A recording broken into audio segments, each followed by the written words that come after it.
하나님의 말씀은 사도행전 20장 1절부터 16절까지 보겠습니다.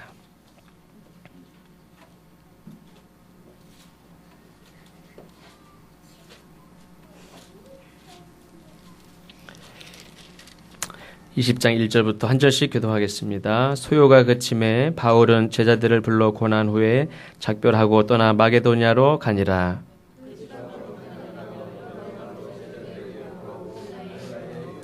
거기 석 달 동안 있다가 배 타고 수리아로 가고자 할 그때에 유대인들이 자기를 해하려고 공모함으로 마게도냐를 거쳐 돌아가기로 작정하니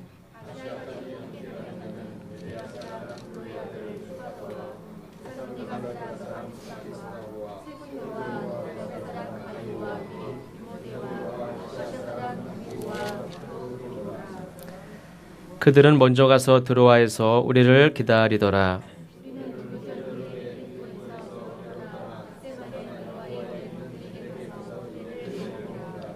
그 주간의 첫날에 우리가 떡을 떼려 하여 모였더니 바울이 이튿날 떠나고자 하여 그들에게 강론할세 말을 밤중까지 계속하매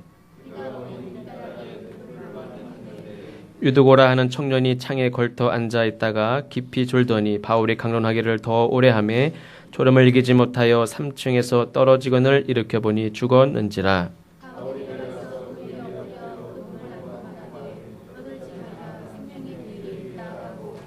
올라가 떡을 떼어 먹고 오랫동안 곧 날이 새기까지 이야기하고 떠나니라.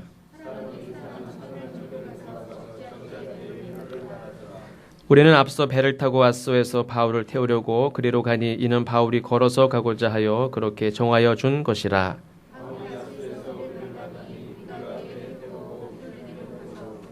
거기서 떠나 이튿날 기호 앞에 오고 그 이튿날 사모에 들르고 또 그 다음날 밀레도에 이르니라. 제하지 않기 위하여 에베소를 지나 배 타고 가기로 작정하였으니 이는 될 수 있는 대로 오순절 안에 예루살렘에 이르려고 급히 가미로라. 아멘. 가브리엘 성가대 찬양하시겠습니다. 격려하며 위로하는 사람, 이런 제목을 가지고 말씀을 나누고자 합니다. 오늘이 이제 2014년 마지막 주일인데 52주 동안 주일 예배를 그래도 한 번씩이라도 다 빠지신 분들 있으실 거예요, 그렇죠? 한 번이든 두 번이든 어떤 분은 셀 수 없이 빠지신 분들도 계실 거고. 근데 어쨌든 한 번도 안 빠지신 분, 저도 이번에는 성지순례 가느라고 저도 빠졌습니다. 혹시 한 번도 안 빠지신 분이 별로 없으실 텐데 안 빠진 분 중에서 한 분이 누구냐면 우리 반주자. 한 번도 안 빠지신 것 같아요. 맡은 일이 있어서 맡은 일을 끝까지 감당하기가 쉽지 않습니다. 근데 제가 보니까 맡은 일을 꾸준히 잘 하면서도 별로 이렇게 내색도 잘 안 하고 묵묵히 그 일을 잘 감당한다는 생각을 들었습니다. 물론 이제 성가대도 2명이 오든 3명이 오든 4명이 오든 무조건 성가대 찬양을 하는 걸로 하고 끝까지 잘 감당하셨고 또 이 모양 저 모양으로 다 애쓰고 수고하고 자기 자리에 충성한 것 우리 꼭 서로 꼭 기억하시고 했으면 좋겠습니다.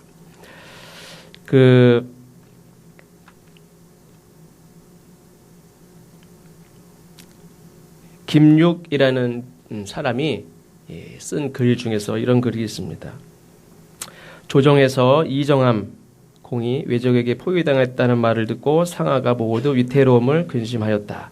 이겼다는 보고가 도착했는데 단지 적이 아문날에 성을 포위한 것을 풀고 물러갔나이다 라고만 했지 일체의 장황한 말이 없었다. 논의하는 사람이 말했다. 적을 물리치기는 쉽다. 공을 자랑하지 않기가 더욱 어렵다. 임진왜란 때의 일인데 이 이정함이라는 이 장군이 황해도 연안에 있다가 외적을 맞아 싸우게 됐습니다. 그러니까 성 안에는 500명 정도가 군사가 있었는데 이 일본 군사들은 해주를 함락하고 막 밀려 들어왔습니다. 그냥 쓰나미 같이 막 밀려 들어왔지 않습니까? 임진왜란 때. 근데 그때 밀려온 외병이 3,000명이 넘었는데 이 이정험이라는 장군과 군사들은 한 500명 군사밖에 안 됩니다. 근데 이정험이라는 이 장군이 어떻게 이 성을 지킬 각오를 가지고 했냐면 그 볏집이지 않습니까? 볏집을 이렇게 높이 싸고 그 위에 딱 앉았어요. 그 성벽에 서가지고 막 하는 게 아니라 성벽 위에다가 볏집을 높게 싸고 그 위에 딱 앉았어요. 만약에 성벽이 허물어지거나 성이 함락될 때는 자기가 불을 붙여가지고 내가 여기서 죽으리라. 그렇게 하고 막 지휘를 했어요. 그러면서 한 나흘간을 죽게 살기로 군사들과 함께 싸웠는데 오히려 3,000명 되는 왜군들이 절반 이상이 다 부상을 당하고 죽고 그리고 결국에는 이 연안 성을 포기하고 돌아갔다 하는 기록이 있습니다. 근데 이 연안성 전투는 임진왜란 때 수많은 전투가 있었지만 거의 다 패한 전투죠.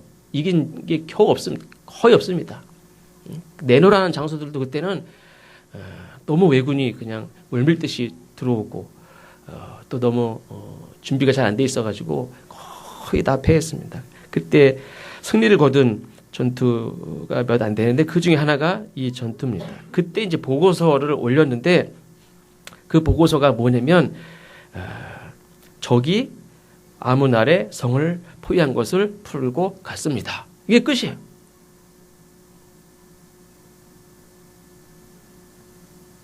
그러니까 적들이 쳐들어와서 어느 날 쳐들어왔는데 어느 날 포위를 풀고 갔습니다. 이게 단 한 줄이에요, 한 줄.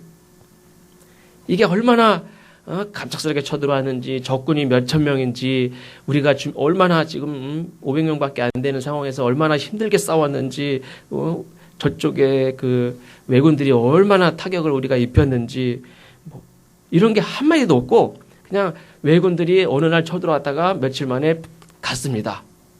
포위를 풀고 갔습니다. 이거밖에 없는 거예요. 그 보고서를 보고 이 김유계라는 사람이 한 말이 적을 물리치기는 쉽다. 그러나 공을 자랑하지 않기가 더욱 어렵다. 우리는 조금 이렇게 뭐 하고선 얼마나 그 상황을 막 대단하게 설명을 하면서 자랑을 합니까? 이 사람은 그 임진왜란 때 그 내노라는 장수들도 다 패하고 그런데 이 사람은 그 중에 승리를 하는데도 자기 자랑을 한마디도 없고 내가 얼마나 열악한 상황 가운데서 내가 어떻게 싸웠는지 이런 거 한마디도 없고 그냥 적이 어느 날 쳐들어왔다 어느 날 갔습니다. 그러니까 많은 조정의 대신들은 다 자기를 자랑하고 하는데 그걸 보고 한 말이죠. 적을 물리치기는 쉽다. 공을 자랑하지 않기가 더욱 어렵다. 이거를 이제 생각하면서 무슨 얘기를 하려고 그러냐면 우리 교회도 마찬가지인 것 같아요. 교회도 우리가 묵묵히 일들을 감당함에 있어서 성림교회는 자기를 제가 이렇게 2년 동안 있으면서 보니까 자기를 자랑하고 내가 이거 했습니다 하는 사람이 한 사람도 없어요. 그러니까 잘못하면 누가 뭐 하는지도 몰라요. 사람인지라 이렇게 그냥 신경 안 쓰면 1년 내내 뭔가를 수고하고 애쓰고 했는데도 조금 신경 안 쓰면 몰라 이걸 또. 너무 자랑하지 않고 그냥 오른손이 하는 일을 왼손이 모르게 그 일들을 감당하는 것 하다 보니까 잘 몰라요. 우리 점심 식사도 점심 밥하고 그러는 거 누가 하신 거죠? 백세인 집사님이 일찍 와가지고 다 쌀 씻고 밥 안 치고 막 그랬어요. 재작년 초에 이렇게 밥 이렇게 하고 그럴 때 보니까 그때는 밥이 막 이렇게 설기도 하고 질기도 하고 막 그러더니 지금 밥 진짜 맛있죠. 원래 그냥 우리 식구 몇 식구 하는 것보다 몇십 명 먹이는 밥 이렇게 한꺼번에 하는 게 굉장히 어려운 거거든요. 누가 밥을 했는지 먹으면서 오늘 밥을 누가 했는지 오늘 설거지는 누가 했는지 잘 모른단 말이에요. 저는 설거지하면 설거지 했다고 막 얘기해요. 아, 내가 오늘 설거지 했는데, 얘기를 하는데, 아무도 얘기를 안 하셔. 그래가지고, 다른 분들도 다 애쓰고 수고했지만, 우리 반주자 애쓰고 수고했다고 제가 조그만 거 선물 하나 준비했는데, 잠깐 나오세요. 잠깐 나오세요. 원래 작년에는 제가 몰래 줬어요, 몰래. 근데 다 몰라요. 이렇게 그냥 반주 매일 하는 게 그냥 당연한 줄 알고 그렇게 생각하는데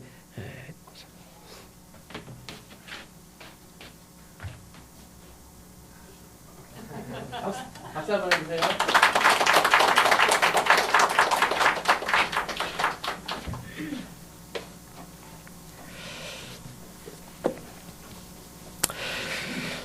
사람은 누구를 만나느냐에 따라서 인생이 이렇게 저렇게 아름다워지기도 하고 또 그럭저럭 살기도 하고 또 많은 상처를 받기도 하고 낙심하기도 하고 절망에 빠지기도 하고 비참해지기도 하고 또 오히려 더 나은 또 합력하여 귀한 일들을 이루기도 하고 그렇습니다.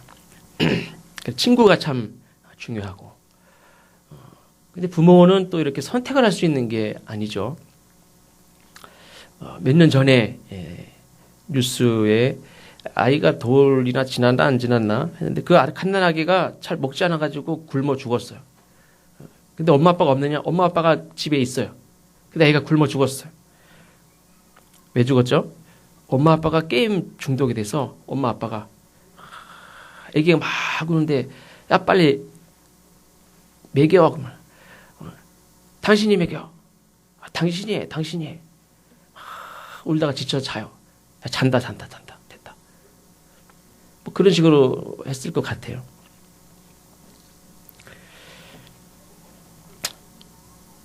엄마니까 네가 먹여. 엄마만 뭐 먹이나요? 아빠가 먹여도 되지. 그렇게 하면서 이제 아이는 굶고 또 함께 굶고 또 함께 굶고 또 엄마 아빠는 계속 게임하고 예전에는 찾아볼 수 없는 굉장히 심각한 병폐죠. 뭐 이런 것뿐만 아니라 물론 뭐 이렇게 힘들면 당신이 좀 해 이거는 뭐 당연하고 그럴 수 있습니다. 뭐 그런 걸 얘기하는 게 아니라 어쨌든 이 자녀가 없을 때 부부간에 자녀가 없을 때보다 자녀가 있으면 훨씬 더 힘이 나고 소망이 생기고 힘들어도 삶을 살아가는 보람이 있고 어떤 목적이 생기고 그렇습니다. 그게 이제 보통 가정의 모습인데 새로운 생명을 하나님께 얻고도 그 생명을 그냥 방치하는 부모도 있습니다. 그러니까 자기 아이인데도 불구하고 뭐가 바쁜지 돌봐야 될 아기를 방치하고 그냥 굶어서 말라서 죽게 만드는 부모도 있고 또 나 때문에 어떤 사람을 이렇게 늘 기쁨을 주고 위로를 해주고 격려를 해주고 도와주고 삶의 의욕을 이렇게 불어넣어주고 용기를 주고 하는 게 아니라 사람을 이렇게 계속 그냥 말려 죽이듯이 못살게 굴고 그런 사람들도 있습니다. 가정에서뿐만 아니라 뭐 직장에서도 그렇고 사회에서도 그렇고 그렇지 않을까 생각을 합니다. 이 세상을 보면 어디를 가도 남을 비판하고 정죄하고 어떻게 하면 그냥 일단 저 사람을 밟아요. 그런 사람이 있습니다. 이 시대에 하나님이 찾는 사람은 사람을 정죄하고 판단하는 사람이 아니라 사람을 세우고 또 위로하고 격려하는 사람인 줄로 믿습니다.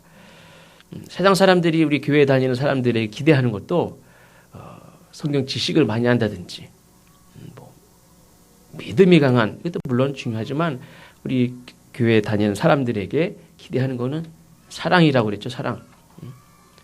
교회 밖에 있는 사람은 교리나 성경 지식은 잘 몰라요. 어차피 잘 몰라요. 괜찮습니다. 그냥 들으십시오. 잘 몰라요. 우리 교회 다니는 사람들이 기대하는 건 뭐냐면 사랑이에요. 사랑. 사랑이 그 하나의 결정체고 그게 증거고 예수 믿는 사람의 가장 드러나야 되는 그 모습이에요. 근데 그렇지 못할 때 많은 사람들이 실망하고 그렇습니다. 교회에서조차도 조금만 실수를 해도 막 무섭게 정죄하고 또 과장하고 매도하고 또 왜곡시키고 뭔가를 이렇게 다시 할 수 있는 이렇게 기회를 주지 못하고 하는 경우도 있습니다. 그러니까 교회는 사실은 기회가 주어지는 곳, 그러면 예수님도 진심으로 회개하는 자에게는 70번씩 7번이라도 그 이상이라도 용서라는 거는 그 사람에게 기회를 주는 거죠. 회개하고 뉘우치는 자에게 누구에게든지 하나님의 은혜가 나누어져야 되는 곳이 교회입니다. 그것이 하나님의 명령이고 하나님의 뜻이고 또 하나님이 친히 보여주신 거예요. 그렇기 때문에 우리가 그렇게 해야 됩니다. 오늘 본문의 말씀도 보면 사도 바울이 에베소에서 3년 동안 복음을 가르치고 전하고 이제 떠나는 장면인데 1절에 보니까 사도 바울은 소동이 그치니 바울은 제자들을 불러오게 해서 그들을 격려한 뒤에 작별 인사를 하고 마게도냐로 떠났다는 말씀이 있습니다. 수만 명이 모여가지고 사도 바울과 함께 했던 자들을 붙잡고 그다음에 사도 바울도 막 감옥에 가두라고 요구하고 데모를 하고 그랬을 때 붙잡혔던 자들 또 옆에 있던 많은 제자들이 얼마나 두려웠겠습니까? 예수 믿는 사람들도 얼마나 두려웠겠습니까? 방금 전까지만 해도 마술사들도 그들의 모든 책을 다 불살르고 개종한 사람들이 많았습니다. 그런데 갑자기 수많은 또 다른 사람들이 예수 믿는 사람들을 붙잡아서 협박하고 사도 바울을 붙잡으려고 그렇게 했습니다. 근데 이 소요가 다 끝났습니다. 그때의 사도 바울이 제자들을 어떻게 했냐면 권했다. 표준세 번역에는 격려했다. 이렇게 기록하고 있습니다. 이 에베소의 대부분의 사람들이 사람의 손으로 만든 것은 신이 아니다. 신이 될 수 없죠. 이런 말을 듣고 많은 사람들이 개종을 했고 하나님을 믿게 됐습니다. 에베소의 많은 상당수의 사람들이 예수님을 믿게 됐습니다. 그러니까 사도 바울이 얼마나 기쁘겠습니까?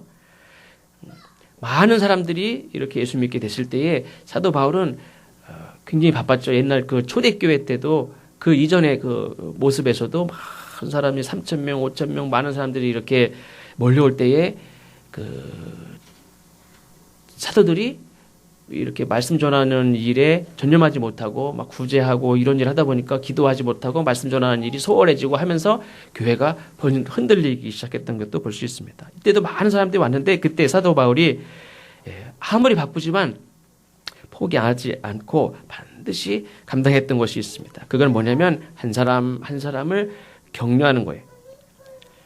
사도 바울은 사람들을 지시하고 명령하고 이 수많은 사람들이 갑자기 몰려왔을 때에 이 사람들을 잘 관리하고 가르치고 양육하고 세우고 하기 위해서는 우리 같으면 조직을 필요로 합니다.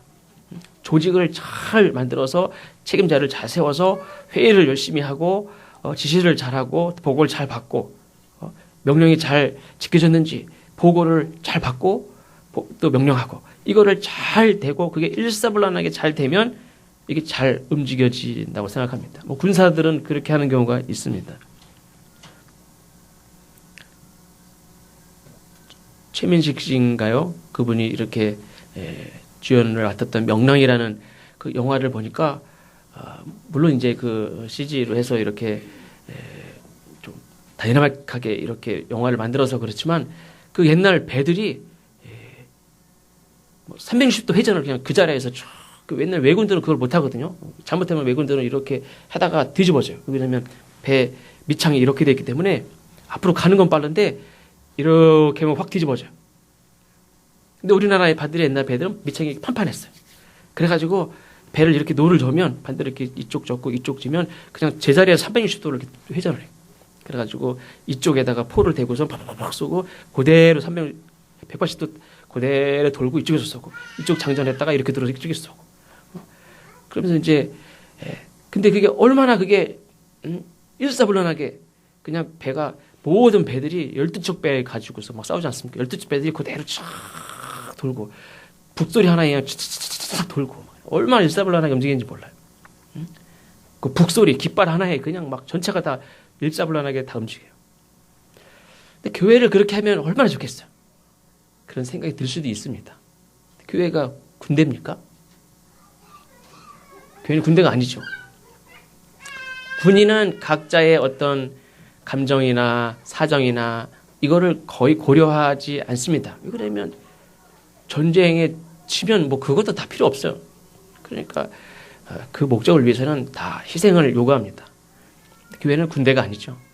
일사불란하게 막 착착착착착 막 움직이면 좋을 것 같은데 그런 유혹을 많이 받지만 사실 그렇지 않아요. 사실 더 중요한 건 뭐냐면 한 사람 한 사람을 돌보고 이렇게 격려하고 위로하고 세우고 하는 것들을 통해서 느리지만 그런 것들을 통해서 서로 이해하고 기다려주고,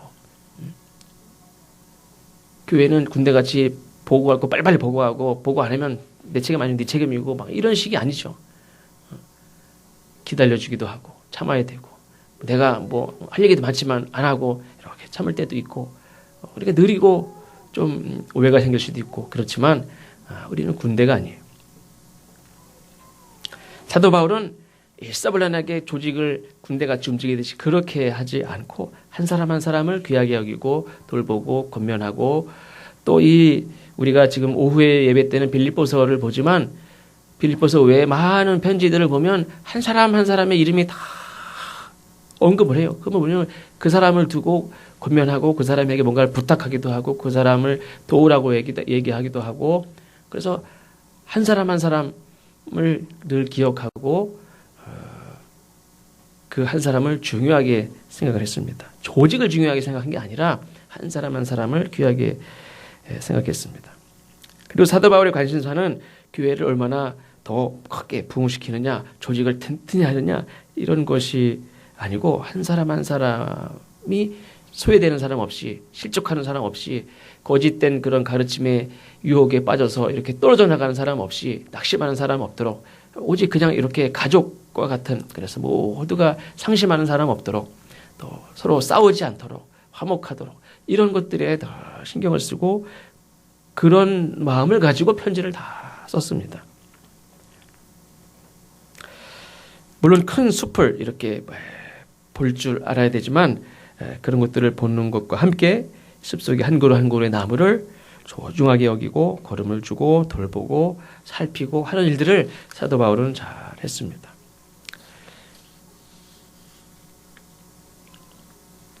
이 격려라는 것은 단지 항상 이렇게 뭐 치켜 세워주고 칭찬하는 겁니까? 그렇지는 않죠. 무조건 잘했다고 하는 게 격려는 물론 아닙니다. 격려는 어떤 때는 경고가 포함될 수도 있고 꾸중이 포함될 수도 있고 그렇습니다. 항상 뭐 잘했다 하는 것이 아니라 물론 위로도 하고 권면도 하고 어떤 때는 훈계도 하고, 어떻게 해서든지 그 사람이 하나님의 말씀을 가지고 삶에 적용할 수 있도록 옆에서 도와주는 것을 말합니다. 이때 쓰이는 단어가 헬라어로 파라칼레오라는 단어인데 뜻은 옆에 서서라는 뜻이라고 합니다.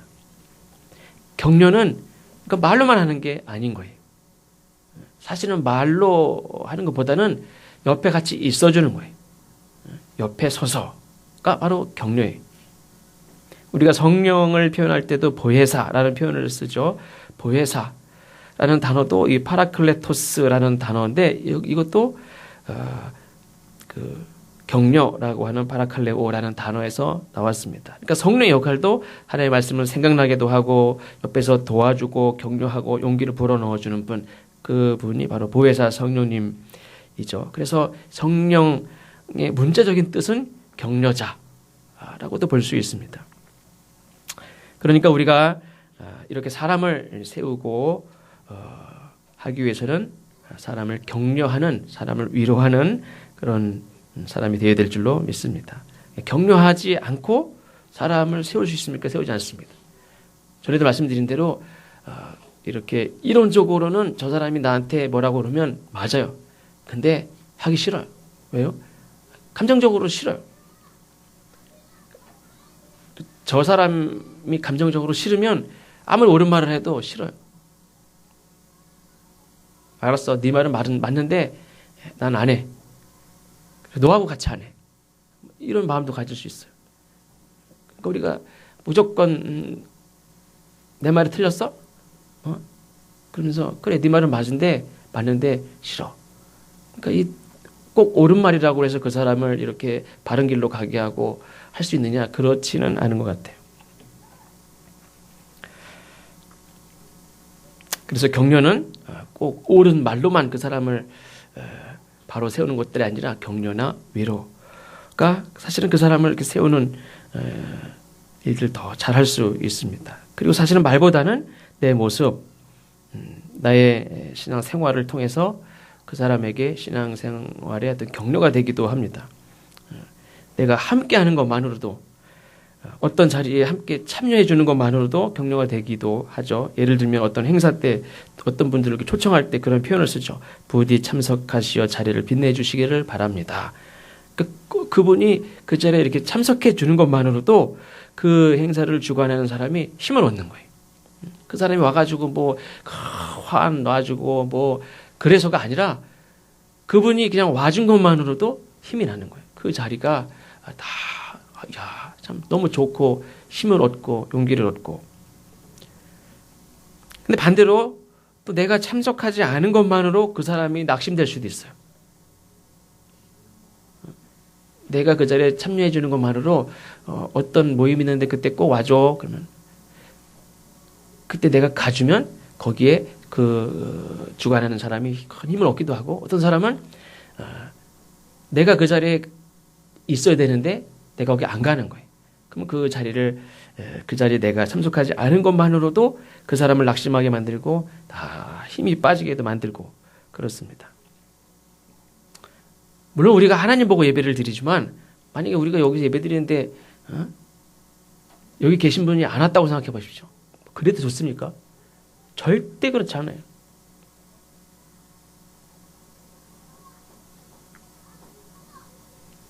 여기 계신 분 중에서 한 분이라도 안 와도 되는 사람은 없어요.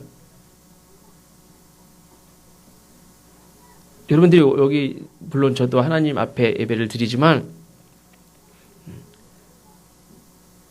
한 분이라도 안 와도 좋다 하는 사람이 있느냐? 없어요. 한 분이라도 안 오면 저는 낙심이 돼요. 물론 하나님 앞에 기쁨으로 예배드리고 여기 함께 예배드리는 분 때문에 기뻐하고 감사하지만 동시에 안 오신 분들 때문에 낙심이 된다고요. 여기 자리에서 하나님 말씀 듣기만 해도 그게 기쁨이 되고. 그러니까 사실은 사도 바울도 두 가지가 다 있어요. 그 마음에. 기쁨이 가득하면 뭐 걱정과 낙심이 하나도 없느냐? 없지 않아요. 사도 바울의 가장 큰 고민과 갈등과 괴로움과 근심이 뭐였습니까? 교회를 생각할 때마다 가지게 되는 그 근심, 괴로움, 이게 있었어요. 하나님 바라보면서 사도 바울은 늘 기쁨과 담대함으로 살아가 은혜가 충만한 사람인데 왜 그 마음에 근심이 있었습니까? 죽을까봐 뭐 이런 게 근심이 그런 거 하나도 없었어요. 근데 사도 바울의 근심은 교회들을 생각할 때마다 성도들을 생각할 때마다 그 근심은 어떻게 뭘로 표현할 수가 없었어요. 그러니까 그 사람이 있는 것만으로도 여러분들도 마찬가지라 믿어요. 저 사람이 우리가 함께 있는 것만으로도 힘이 되고. 사람을 세우고자 한다면 먼저 내가 모범이 되어야 되고 내가 격려하는 사람이 되어야 되고 또 무조건 가르치기만 하는 자가 아니라 도와주는 사람, 기도하는 사람, 기다려주는 사람, 또 가끔은 또 훈기도 해야 되고 그리고 어떤 때는 묵묵히 같이 옆에 있어주기도 하고 우리가 모두 그러한 삶을 살아갈 때 우리 성림교회가 든든히 서고 또 우리 서로가 든든히 세워져 가는 줄로 믿습니다. 부모도 마찬가지죠. 옆에 서서 함께 도와주는 자가 되어야 될 줄로 믿습니다. 말로만 막 가르치는 자가 아니라 이렇게 옆에 있어줄 수 있는 사람. 사실은 오늘 아침에도 제가 세희한테 막 화를 내려고 그러다가 또 오늘 설교 본문을 생각하니까 화를 낼 수가 없는 거예요. 제가 가끔 그렇습니다. 이번 문만 아니고 다음 주면 제가 유효기간이 끝났다고 생각하고 원래 유효기간은 계속 가는 건데 합리화시키다 보면 오늘 설교 그래도 최소한 오늘 설교는 그건데 또 오늘 10시 20분까지 걸어온다고 그래서 10시 20분까지 와라. 꼭 시간 지켜라. 꼭 막 내가 화내면서 뭐 협박하거나 20분까지 안 오면 뭐 알아서 해. 이렇게 저는 몇 번 했는데 그래도 소용없어서 그냥 얘기했는데 역시 25분에 전화했더니 오고 있대요. 제가 저 안에서는 막 열불이 나가지고 막 전화 줘봐. 막 그렇게 해보고 싶었는데 그렇게 하다 보니까 저는 계속 이렇게 말로만 그냥 할 수 있는 건 화내는 거. 화를 몇 번 내도 안 고쳐지더라고요.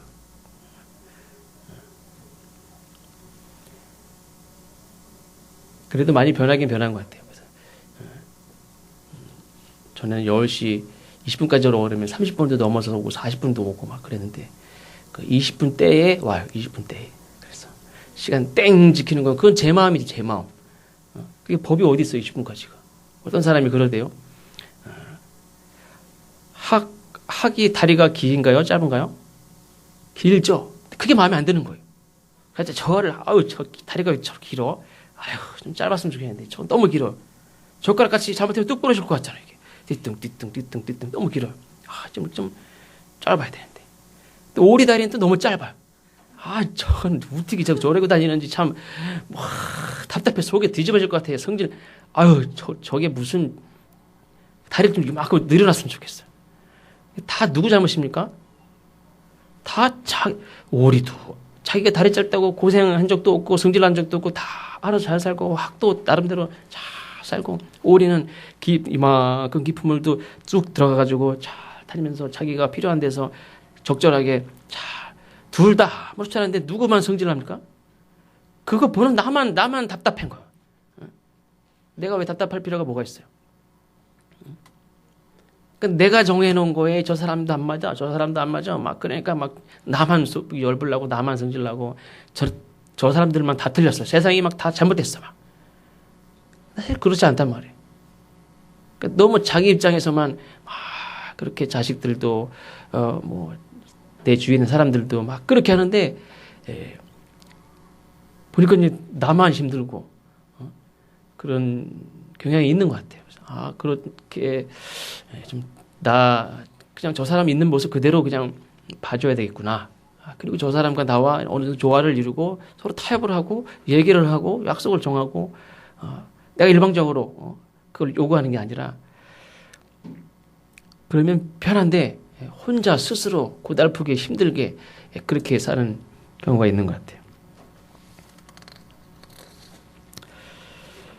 우리가 교회를 이렇게 다니지만 신앙생활 하지만 교회를 다니는 게 신앙생활은 아닌데 이렇게 교회를 다니는 거 하나 나 교회 다니는 거 하나 그거 하기도 힘든 사람이 있어. 그럼 그 사람은 누군가를 돕거나 그 사람을 옆에 이렇게 있어주거나 이거는 생각도 못해요. 나 혼자 주일날 예배드리고 가기도 힘들어요. 누가 나왔는지 내가 어떻게 알아 그거를.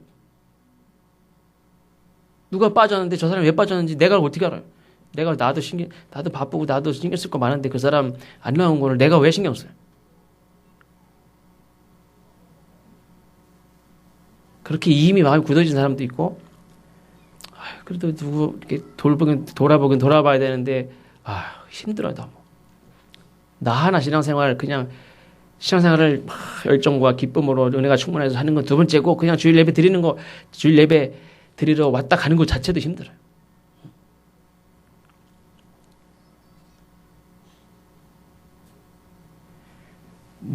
맡은 일, 책임, 뭔가를 내가 더 뭔가를 이렇게 해야 되는데 하는 것도 생각하지도 못해요. 우리가 신앙생활 할 때 은혜가 넘치고 기쁨이 넘치고 열정이 가득하고 이거는 이미 그게 먼저고 그 다음에 뭔가를 할 수 있느냐 그게 아닌 것 같아요. 하나님 앞에 내가 그걸 할 수 있도록 기도를 먼저 하는 거예요. 용서가 대용서합니까? 용서할 수 있도록 하나님 도와주세요. 기도를 해야 하나님 용서할 수 있도록 도와주시고 힘들어도 마음속으로 저 사람한테는 아직 못했어도 하나님 앞에 하나님 제가 용서할게요. 도와주세요. 그러면 용서의 기회도 주시고 그거를 풀어주시고 그래요. 하나님 일도 마찬가지인 것 같아요. 하나님 앞에 내가 교회를 좀 더 돌보고 교회를 세우고 누군가도 이렇게 좀 챙기고 세우고 하는 일들을 해야 되는데 하나님 도와주십시오. 건강도 주십시오. 그렇게 할 수 있는 시간도 여유도 또 그런 이렇게 함께 할 수 있는 그런 일꾼들도 하나님 그렇게 주십시오. 7절 이하에 보니까 사도 바울이 설교를 이제 맨 처음에는 강론을 하다가 유도고라는 사람이 그걸 듣다가 너무 길어지니까 나중에 3층에서 창문에서 앉아 듣다가 왜 창문에서 앉아서 들었는지도 모르겠어요. 근데 거기서 듣다가 졸아서 떨어져서 죽었다고 그랬습니다.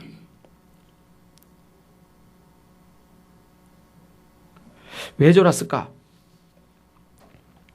예배 시간에 졸리신 분들도 계시죠? 예배 시간에 졸리신 분들. 제가 작년에는 그래도 조금 이렇게 재미있는 얘기도 하고 막 그러려고 했는데 올해는 제가 강연 설교를 쭉 하면서 재미있는 얘기도 좀 덜 하고 좀 딱딱하기도 하고 그렇기도 한데 재미있는 얘기 하면은 뭐라 그러는 건가 이렇게 듣다가 다시 사도행전 오늘 보면 2절에 보면 바로 이렇게 졸아요. 이렇게. 학생들도 그렇죠. 선생님이 딱 뒤돌아서 칠판 쓰기 시부터 졸기 시작해가지고 종 치면은 탁 깨서 정신이 말짱해지는데 공무원 시작하면 그냥 엎드려서 이렇게도 힘들고 이렇게 엎드려도 힘들고 이렇게도 엎드려 막 자다가 땡 뭐 음악 소리만 나면 언제 그랬냐는 듯이 그냥 정신이 말짱해져. 이거는 정말 피곤해서 피곤한 게 아니라 공부가 힘드는 거예요. 공부가 재미가 없고 공부가 지루하고 영적으로도 무관심하고 그러면 엄청 신앙생활이 힘들고 지루해집니다. 관심이 없으면 지루해 힘들고 물론 이제 이렇게 문이 닫혀 있고 계속 이렇게 숨을 쉬고 또 우리가 성탄절 때는 전자제 때는 우리가 각자 나와가지고 다 초를 밝히고 그렇게 했는데 그때도 여기가 초가 다 키우고선 예배를 드리니까 점점 공기가 이렇게 좀 산소가 희박해지고 그러면서 하품도 나고 그러면 공기가 이렇게 안 좋아지면 하품도 나고 졸리기도 하고 환경적인 요인도 물론 있습니다. 그러나 우리가 영적으로 늘 깨어서 기도하고 늘 깨어 있으려고 하는데 노력이 우리가 필요한 줄로 믿습니다.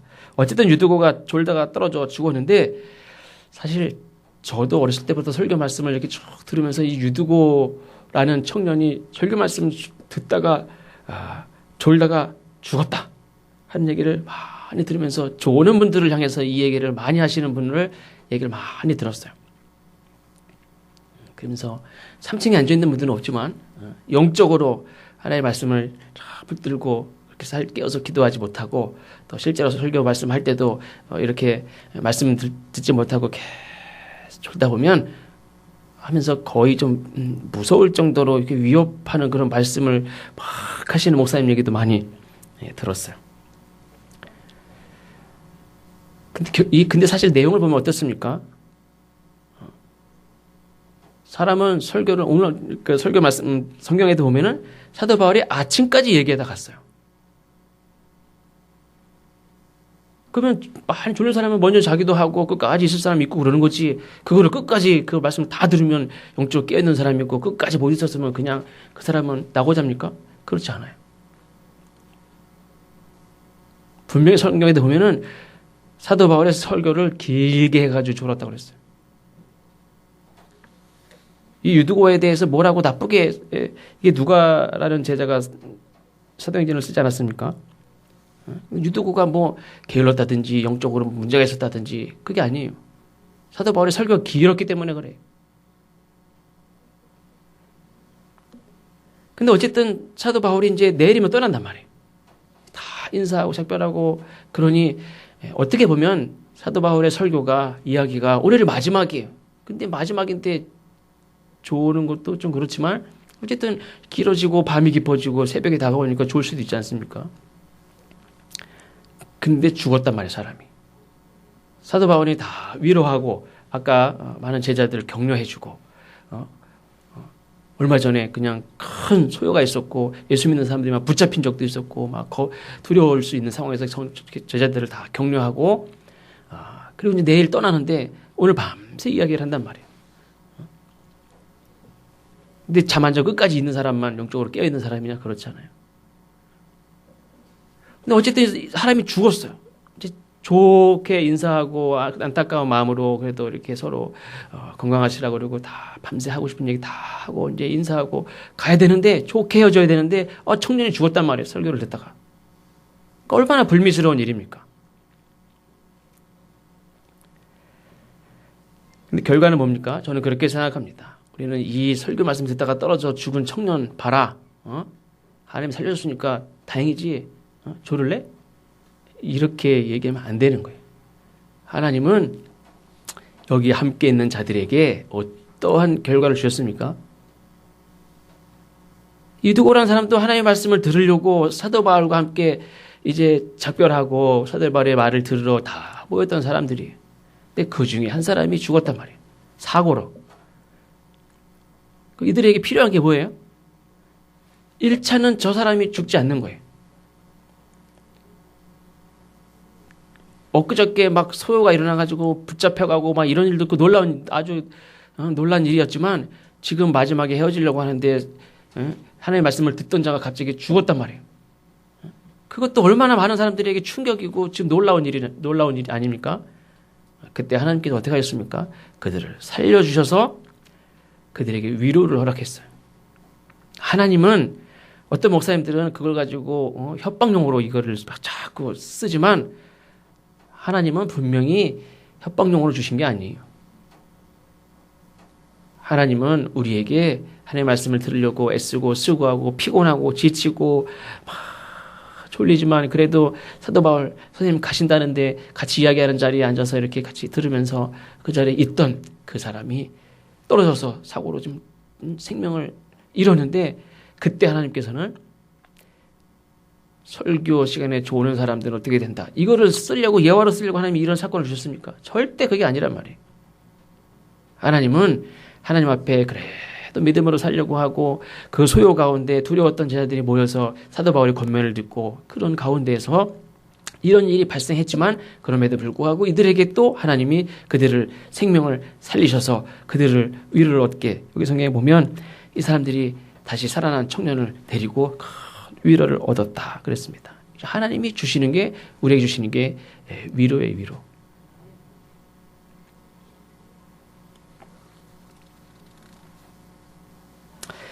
레리 크랩이라는 한 중학생이 고등학교 1학년 딱 올라가면서 회중 기도를 하게 됐답니다. 많이 준비를 했어요. 얼마나 많이 준비를 했는지 아버지 하나님 우리를 위해 죽으시고 예수님께서 성령 하나님을 무덤에서 구원시켜 주시며 다 기도를 하고 아멘. 예수님의 이름으로 기도합니다를 빼먹은 거예요.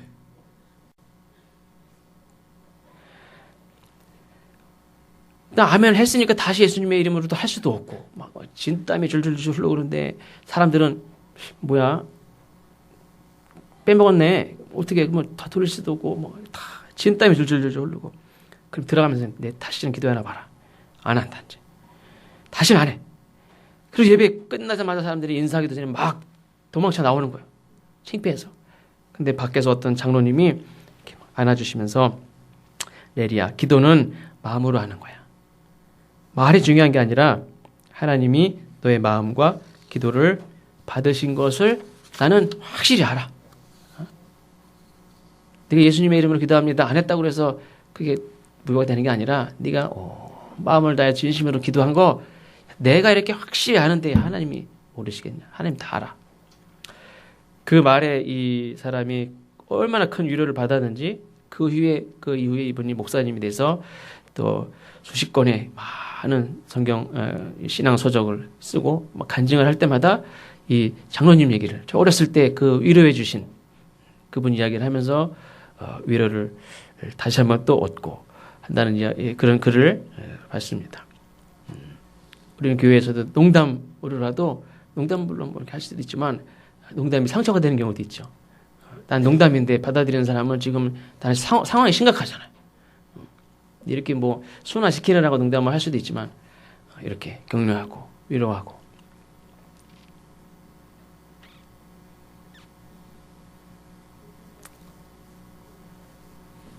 우리가 어떤 재능을 가지고 뭔가를 잘하는 것도 중요하지만 혹시 다른 거 못해도 우리가 서로를 위로하고 격려하는 것이 그 사람을 세우고 실족해 하는 자는 연자매 떼를 목에 메고 그냥 죽으라는 말씀도 있죠. 죽는 게 더 낫다.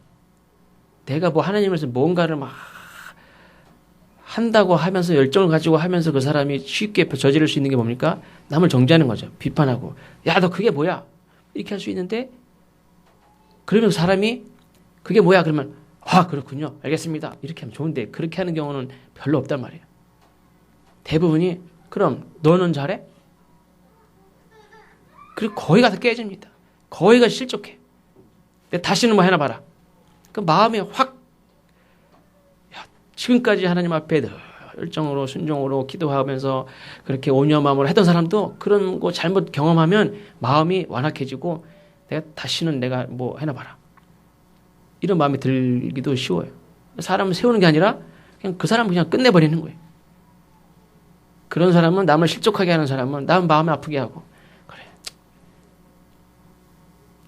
낙심하게 하고 절망하게 하고 그거는 뭘 하는 앞에 뭐 열심히 해. 야 연자 맷돌 메고 그냥 죽어버려라.